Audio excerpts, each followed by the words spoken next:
So this is the 2022 Ironman Mont-Tremblant recap. I had a good lead into the race. Fitness was really at an all-time high. Stayed at my place up there with Adam Fay, Aaron Kolk, and Jason Johnboy, and Nathan Killam did join us the night before the race as well. So got the pro briefing done, got the bike checked, everything, all the little stuff you need to do the day before the race. And it was just about hanging out and having a good night's sleep. Got a little shakeout ride in, a couple shakeout rides, a little shakeout run, and some swimming. Just some activation stuff just to keep the body, the legs turning over. And I'll just start talking about the race. So race morning, unfortunately the water temperature had warmed up, so it was 71.6, which is the cutoff for wetsuits. So no non-wetsuit swim, not ideal for a relatively weaker swimmer like me. First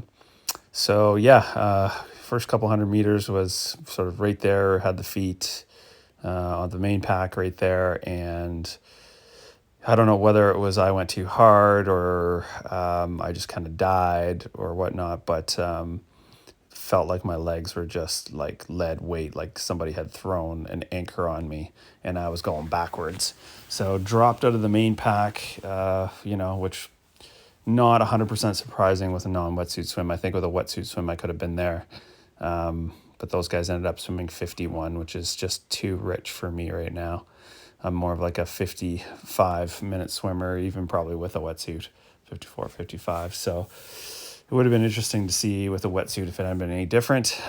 So came out with the sort of third pack of Dave Lacombe and Matt Russell, those guys. So there's probably 7 or 8 of us that came out together.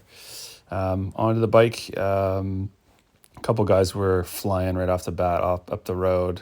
Myself, Dave, McAllister, and Nathan kind of worked together for the first, probably we were together for a long time, probably, 90, first loop for sure. So first loop in 224, and I think that was about 245 watts sort of average power. And then things were going okay. I was still feeling good through the second loop, kind of on track for a 450-ish bike split, which would have been good.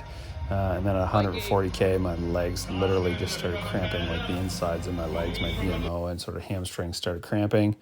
So it was kind of like I couldn't coast down hills. I had to keep my legs spinning just to prevent any cramping. So obviously I faded there. You can see a 501 bike split. So congrats to all the top 5 men and women. They did awesome. Great day. Awesome day for Jason Johnboy. So obviously, I've been looking into some electrolyte options. So I'll talk about those. Next up is Barrelman, 70.3 in a couple weeks to kind of finish off the season. I have some other options afterwards, depending on how I'm feeling. So onto the run. Actually, coming off the bike, I was worried about the run legs, but there was no issues with cramping, so that was good.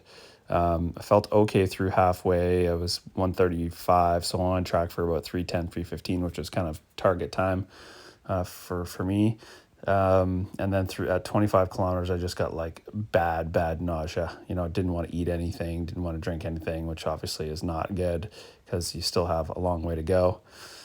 So luckily I was able to kind of get through that. It wasn't pleasant, but, was able to just drink Coke and some water and really wasn't able to take any gels or anything anymore. So anyways, it got me to thinking, what's going on here? I mean, I thought I had the salt tab thing figured out. I mean, I took basically a salt tab an hour, which is 100 milligrams. So I thought that would be enough. So went back and did the math afterwards, and turns out I'm taking about 400 milligrams of sodium an hour, whereas some of the other guys, like Adam said, he takes about 1,500, 1,600 milligrams. So obviously I need to supplement a lot more sodium. So the precision hydration will be good because they have more concentrated salt tabs. So I'll be interested to see how that all works out.